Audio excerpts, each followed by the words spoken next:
Құрметті сот, енді бәріңіз тыңдап отырсыздар, сұрақ қойған кезде жаңағындай сұрақты бұрмалап қойып отыр, онымен қатар жаңағындай қысым, дауыс көтеріп сөйлеп отыр.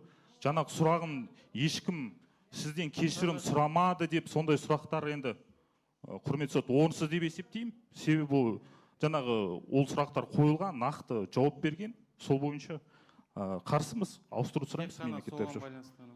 Енді қазір сондай жауап беріп отыр, енді басқа сотталушылардан кейін қазір жауап алады, соған мен қарсымын, құрметті сот. Жақсы. Басқа.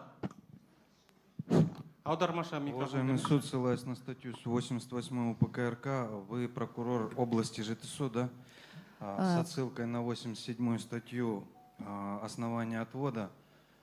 Данное уголовное дело находится по подследственности на рассмотрении суда по территориальности Алматинской области. И ввиду этого, ссылаясь на данные статьи, прошу заявить отвод прокурору.